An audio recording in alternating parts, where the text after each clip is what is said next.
Hello student, कैसे आप सभी। मैं बिल्कुल ठीक हूँ एंड आई होप आप सभी बहुत अच्छे होंगे।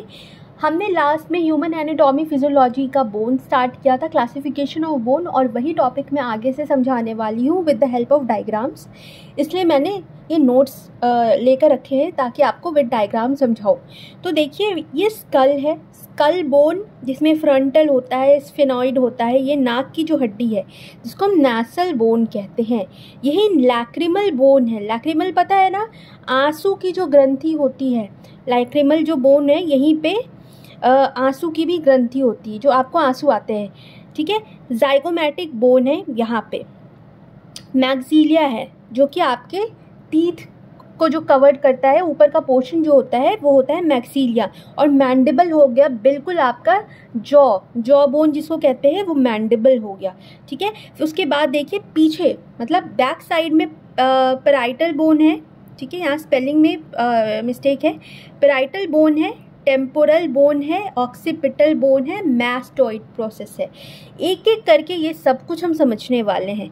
ठीक है, तो देखो ये जो बोन जो स्कल होते हैं वो भी दो ग्रुप में बटे होते हैं। ओके, एक क्रेनियम बोन हो गया जो हमारे ब्रेन का बॉक्स है, हमारे दिमाग का जो ढक्कन है उसको कहते हैं क्रेनियम बोन्स। और जो हमारे फेस की हड्डियां हैं उसको कहते हैं बोन्स ऑफ फेस। ठीक है, तो अगर आपसे कोई भी पूछे कि बोन्स ऑफ स्कल कितने में डिवाइडेड है, they are divided into two parts, bones of cranium and bones of face. I hope it is clear. और स्ट्रक्चर आप सब स्क्रीनशॉट ले लो जिसके पास बुक नहीं है। ठीक है, और वो प्रैक्टिस करो इस चीज़ का आपके फ्यूचर के लिए। एग्जाम में आप विद डायग्राम बना के आओगे, आपको फुल मार्क्स आएंगे। चलिए देखते हैं बोन्स ऑफ क्रेनियम क्या होता है। देखिए, दिमाग मैंने बताया ना, क्रेनियम क्या होता है, ब्रेन का जो बॉक्स होता है उसको क्रेनियम बोन कहते हैं। ये 8 हड्डियों से बना होता है। ओके, तो पहला क्या है, फ्रंटल। मैंने डायग्राम के थ्रू आपको समझाया। फ्रंटल हो गया, है ना, एक फ्रंटल होता है, 2 टेम्पोरल बोन्स होते हैं। ये देखिए यहाँ पे है ना, एक फ्रंटल हो गए। ओके, फिर उसके बाद टेम्पोरल बोन हो गया, एक स्फेनॉइड बोन्स यहाँ पे हो गए, 2 पैराइटल, ये 2 होता है, 2 parietal bone, 1 occipital bone, 1 ethmoid bone. ठीक है, तो ये पूरा जो स्ट्रक्चर है इसी में क्रेनियम का बना हुआ है। अब सूचर्स ऑफ क्रेनियम्स क्या होते हैं, सूचर्स, ये सूचर क्या होता है, इमूवेबल जॉइंट, ऐसी हड्डी, ऐसी जॉइंट जो कि मूव नहीं कर सकती हैं और हड्डियों को एक साथ जो जोड़ के रखते हैं उसको हम सूचर्स कहते हैं ऑफ क्रैनियम। ठीक है, तो देखो यहाँ पे लिखा हुआ है, sutures are immovable joints which unite the bones of skull, जो हमारे स्कल बोन को एक साथ जोड़ के रखता है उसको सूचर कहते हैं। जैसे कि हड्डियों को एक साथ जोड़ दो, आप सिलाई कर दो, है ना, और वो जुड़ गया, तो उसी को कहते हैं सूचर्स ऑफ क्रेनियम। ठीक है, तो यहाँ भी 3 टाइप के सूचर्स से बहुत ही इंपॉर्टेंट होते हैं। ओके, पहला देखिए, कोरोनल सूचर है, सैजिटल सूचर है, लैम्बॉइड सूचर है। कोरोनल सूचर कहाँ होता है, फ्रंटल बोन और 2 पैराइटल बोन के बीच में होता है कोरोनल सूचर। ठीक है, it is between the frontal bone and 2 parietal bones. I think it's clear. Okay, दूसरा है सैजिटल सूचर, 2 पैराइटल बोन के बीच में होता है सैजिटल सूचर। अच्छा देखिए ना आप, ये जो स्ट्रक्चर इसमें आप देख रहे होंगे आपस में ऐसे ऐसे जो लाइनिंग है, ऐसा लगेगा किसी ने सुई धागे से जोड़ दिया है, वही सूचर्स कहलाते हैं। ठीक है, अच्छा फिर है लैम्फॉइड सूचर, ये ऑक्सीपिटल बोन और 2 पैराइटल बोन के बीच में होता है, ये सूचर है। हमने ये पढ़ लिया बोन ऑफ स्कल। अब फ्रंटल बोन पढ़ेंगे, सेम वही चीज़ है जो अपनी खोपड़ी है। ठीक है, उसके आगे का हिस्सा फ्रंटल बोन कहलाता है ना, तो इसके बारे में जानते हैं। क्या होता है फ्रंटल बोन, फ्रंट आगे का, तो आगे क्या होता है हमारा फोरहेड, है ना, या फिर दिमाग की जो छत, मतलब रूफ ऑफ द ऑर्बिट। ठीक है, ये देखिए फ्रंटल है ना, ये रूफ ऑफ द ऑर्बिट। तो ये है आपके फ्रंटल बोन का एक अच्छा सा डायग्राम। ठीक है। ये यहाँ पे फ्रंटल ट्यूबरोसिटी है, जाइगोमेटिक प्रोसेस जो कि आपको बोन्स ऑफ स्कल में जाइगोमेटिक प्रोसेस दिखा था। फिर सुपरसिलियरी आर्च है, ओके, यहाँ पे सुप्रा ऑर्बिटल नॉच है, और ये अपना सुप्रा ऑर्बिटल मार्जिन है। जो कि आप पढ़ते हैं पेराइटल बोन। पेराइटल बोन जो होते हैं वे दो होते हैं, ठीक है, अभी थोड़ी देर पहले बताया था।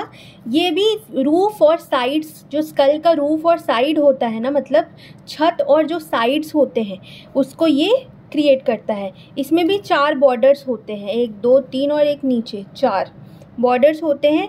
4 एंगल्स एंड 2 सरफेस, ठीक है, यहाँ 4 एंगल्स होते हैं, 2 सरफेस होते हैं। तो अब बोन के आर्टिकुलेशंस क्या क्या हैं? एंटीरियोसिटी ऑफ फ्रंटल बोन, ठीक है, एंटीरियर साइड हो गया। पोस्टीरियरली विद ऑक्सीपिटल बोन, ठीक है। उसके बाद है medially with the other parietal bone, below the temporal bone, ठीक है, अपने टेम्पोरल बोन के बस नीचे। It contains eminence called parietal tuberosity, ठीक है, यहाँ पे एक एमिनेंस होता है जिसको हम पेराइटल ट्यूबरोसिटी कहते हैं। Superior and inferior temporal lines are the 2 lines which run, दोनों एक साथ मूव करते हैं, दोनों एक साथ रन करते हैं, पैरेलल होते हैं ये, ठीक है, देख रहे हो आप 2 पैरेलल लाइन्स हैं। और इनर सरफेस जो होता है इसका वो कॉनकेव होता है ना। और किस लिए होता है? It has impression for meningeal vessel. Meningeal बताया था ना, जो अपने ब्रेन को कवर कर रहे होते हैं 3-4 लेयर्स में, उसको मेनिंजेस कहते हैं। तो उसी के वेसल का इम्प्रेशन होता है। अब फटाफट देखते हैं टेम्पोरल बोन। तो टेम्पोरल बोन भी 2 होते हैं। ये lower part of the side of skull होता है, ठीक है। अब हमारे टेम्पोरल बोन्स के पार्ट्स कौन कौन से होते हैं? स्क्वामस पार्ट होता है, पेट्रस होता है, मैस्टॉइड होता है, टिम्पैनिक होता है। स्क्वामस में जाइगोमेटिक प्रोसेस होता है, फ्लैट, ठीक है, जो कि जाइगोमेटिक बोन से कनेक्टेड होता है। पेट्रस पार्ट जो हमारे कान का जो है वो बोन, इंटरनल जो बोन होता है कान का, उसको फॉर्म करता है पेट्रस। मैस्टॉइड जो होता है उसमें मैस्टॉइड प्रोसेस होते हैं, ठीक है, यहाँ पे। और टिम्पैनिक जो होता है वो एक्सटर्नल ऑडिटरी मीटस, ठीक है, यहाँ पे ये भी कान का ही हो गया लेकिन बाहरी हिस्सा। तो एक्सटर्नल ऑडिटरी मीटस का ये होता है, इसमें ये कंटेन करते हैं। फटाफट से देखते हैं ऑक्सीपिटल बोन क्या होता है। तो हमारी क्रेनियल कैविटी का बैक और लोअर पार्ट जो होता है उसको हम ऑक्सीपिटल बोन कहते हैं। ये है उसका डायग्राम, ठीक है। ऑक्सीपिटल में एक्सटर्नल ऑक्सीपिटल क्रेस्ट होता है, इंफीरियर कर्व्ड लाइंस होते हैं, फोरामेन होता है, मैग्नम कॉन्डाइल होते हैं, यहाँ पे जुग्यार प्रोसेस है, ठीक है। चलिए इस डायग्राम का अभी आप लोग स्क्रीनशॉट ले लीजिएगा। नेक्स्ट में स्फेनोइड बोन आती हूँ। अभी बोन ऑफ स्कल मुझे कंटिन्यूअसली कंप्लीट करवाना है, इसलिए फटाफट टॉपिक को स्ट्रक्चर के थ्रू समझा देती हूँ मैं। ये स्फेनोइड बोन है, ठीक है। यहाँ 2 आपको विंग लाइक स्ट्रक्चर दिख रहा होगा, बिल्कुल पंख की तरह, जिसको ग्रेटर एंड लेसर विंग्स कहते हैं, ठीक है। ये ग्रेटर विंग हो गया और ये लेसर विंग हो गया। सेला टर्सिका है या फिर हाइपोफाइजियल फॉसा कहते हैं, या फॉसा भी कह सकते हैं, ठीक है। ये क्या है? पिट्यूटरी ग्लैंड के लिए होता है यहाँ पे, ठीक है। तो ये चीज़ है आपका स्फेनोइड बोन। अब आता है एथमोइड बोन। एथमोइड बोन होता है वो क्यूबिकल होता है शेप में, बहुत ही पतला होता है, लाइट एंड थिन। ये रूफ ऑफ द नोज और ऑर्बिट के बीच में सिचुएटेड होता है। इसमें 2 लैब्रिंथ होते हैं जो कि एथमोइड साइनस से बने होते हैं। एक परपेंडिकुलर प्लेट होता है जो कि क्या फॉर्म करता है? Upper part of nasal septum. ये नाक है, ठीक है, या फिर ये अगर नाक है तो ये जो पोर्शन है बीच में, बिल्कुल, उसको सेप्टम कहते हैं, ठीक है। फिर है cribriform plate fitting into a notch of frontal bone, olfactory nerves pass through perforation in this plate, ठीक है। यह एथमोइड बोन, इसका स्ट्रक्चर नहीं है। क्रैनियल फॉसे, क्रैनियल फॉसे जो ब्रेन है वो भी 3 फॉसे में डिवाइडेड होता है, एंटीरियर, मिडिल क्रैनियल फोसा और होता है पोस्टीरियर। ये है, ठीक है, ये फोसा है। वही है फॉन्टेनल्स। देखो, जब बच्चे की जन्म होती है उस टाइम में जो हमारा बच्चे का जो स्कल बोन होता है वो पूरी तरह से विकसित नहीं होता है, बना हुआ नहीं होता है, ठीक है। तो फिर जो स्पेस होता है बोन का, ठीक है, जो एक मेम्ब्रेन बना रहा है, ठीक है, वही ये जो चीज़ है वही एक मेम्ब्रेन टाइप का होता है जो बना रहा होता है एंगल्स ऑफ बोन्स, जिसको फॉन्टेनल्स कहते हैं। ये देखिए, इसमें 2 होते हैं, एंटीरियर और पोस्टीरियर, ठीक है। ये डायमंड शेप का होता है, एंटीरियर यहाँ पे डायमंड शेप है, और ये जंक्शन ऑफ पेराइटल और फ्रंटल बोन, यहाँ पे पेराइटल और फ्रंटल बोन का एक जंक्शन होता है आपस में, जहाँ पे ये जुड़ते हैं वहाँ पे होता है ये डायमंड शेप का एंटीरियर फॉन्टेनल, ठीक है।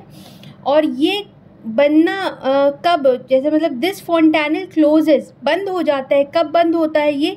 जब बच्चा 1 से 1 साल का या फिर 6 मंथ का होता है, तब ये बंद हो जाता है, ठीक है। और जो पोस्टीरियर फॉन्टेनल है ये बैक साइड में होता है, ठीक है, और ये भी junction of 2 parietal and occipital bones का यहाँ पे होता है। जैसे बच्चे का जन्म होता है ये बंद हो जाता है। अब sinus of skull, frontal sinus, maxillary sinus, ethmoidal and स्फेनोइडल sinus. ये नाक में होते हैं, नाक के पास जो बोन कनेक्टेड होते हैं, जैसे कि ये 2 होते हैं, ये कहाँ प्रेजेंट होते हैं? फ्रंटल बोन के पास, ठीक है, present on each side at the root of nose, नाक का जो रूट है वहाँ पे फ्रंटल साइनस। दूसरा होता है मैक्सिलरी साइनस, ये भी 2 होते हैं, नाक के दोनों तरफ ये मैक्सिलरी साइनस होते हैं। फिर है एथमोइडल एंड स्फेनोइडल साइनस। ये जो होते हैं वो साइनस कहाँ पे प्रेजेंट होते हैं? स्कल में। साइनस का क्या काम है? साइनस का काम है वॉइस को रेजोनेंस देना। हम कुछ भी बोलते हैं नाक से, नाक का भी उसमें बहुत बड़ा रोल होता है, ये साइनस के वजह से होता है। दूसरा होता है ये हमारा बोन, जो अपने फेस का बोन है, सर के बोन का जो वेट होता है, इसको थोड़ा सा वो लाइट कर देता है, ठीक है। तो ये चीज़ है साइन ऑफ द स्कल। तो स्कल बोन का मैंने अच्छे से समझा दिया, पेराइटल हो गया, फ्रंटल हो गया, ऑक्सीपिटल हो गया, ये सब मैंने अच्छे से डिस्क्राइब कर दिया, साइनस डिस्क्राइब कर दिया। नेक्स्ट टॉपिक जो हम पढ़ेंगे वो बोन ऑफ द फेस होगा। तो अभी के लिए इतना ठीक है, काफ़ी है, और आप लोग रिवाइज ज़रूर कीजिएगा। कोई भी क्वेश्चन हो मुझसे आप कमेंट बॉक्स में पूछ सकते हैं, मैं उसके बारे में एक प्रॉपर वीडियो बना करके अपलोड कर दूँगी। मिलते हैं नेक्स्ट वीडियो में, तब तक के लिए बाय बाय।